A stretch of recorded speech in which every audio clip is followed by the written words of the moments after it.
Bismillahirrahmanirrahim. Assalamualaikum warahmatullahi wabarakatuh. Perkenalkan, saya Siti Nafisah, mahasiswa PPG dalam jabatan 2022, UIN Kiai Haji Ahmad Siddiq Jember.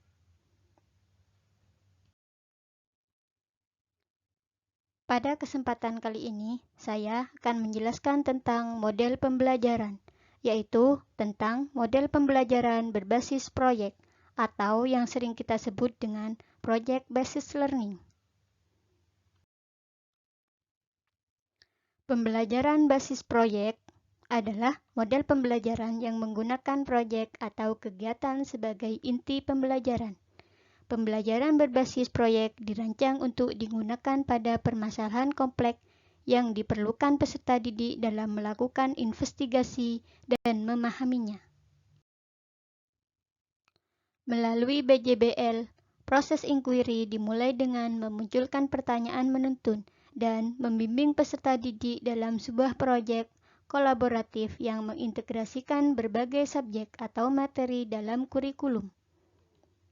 Pembelajaran berbasis proyek memberikan kesempatan kepada peserta didik untuk menggali konten dengan menggunakan berbagai cara yang bermakna bagi dirinya dan melakukan eksperimen secara kolaboratif. Langkah-langkah pembelajaran. 1. Menyiapkan pertanyaan atau penugasan proyek. Pembelajaran ini dimulai dengan pertanyaan esensial, yaitu pertanyaan yang memberikan tugas kepada siswa dalam melakukan suatu aktivitas.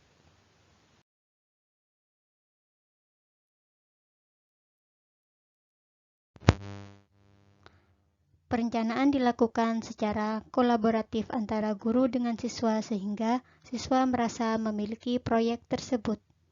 Perencanaan di sini berisi aturan main, pemilihan aktivitas pendukung untuk menjawab pertanyaan esensial dengan cara mengintegrasikan berbagai subjek yang mungkin, juga mengetahui alat dan bahan yang dapat diakses untuk membantu menyelesaikan proyek.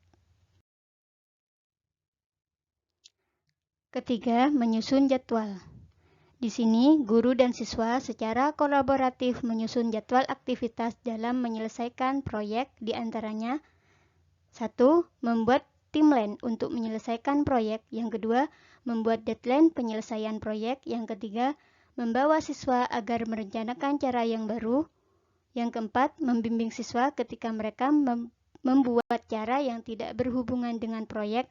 Dan yang kelima, meminta siswa untuk membuat penjelasan atau alasan tentang pilihan suatu cara. Yang keempat, memonitor kegiatan dan perkembangan proyek.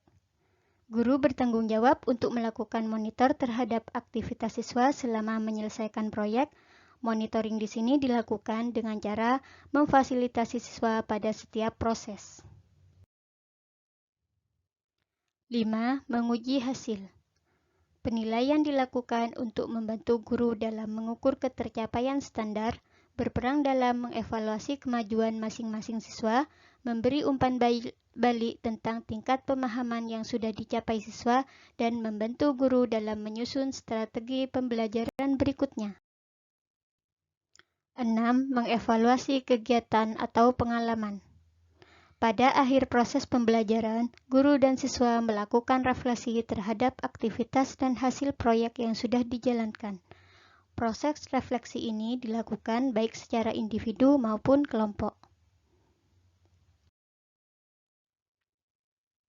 Manfaat model pembelajaran proyek basis learning. 1. Meningkatkan motivasi belajar. Yang kedua, mengembangkan kemampuan siswa dalam memecahkan masalah dan berpikir kritis. Yang ketiga, mengembangkan keterampilan komunikasi, kolaborasi, dan pengelolaan sumber daya.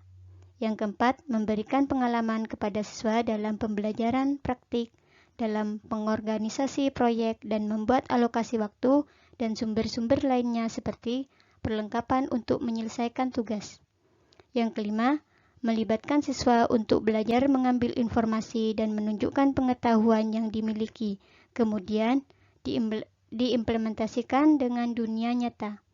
Yang keenam, membuat suasana belajar menjadi menyenangkan, siswa dan guru bisa menikmati proses pembelajaran. Mungkin hanya itu yang dapat saya paparkan terkait dengan pembelajaran berbasis proyek. Terima kasih. Wassalamualaikum warahmatullahi wabarakatuh.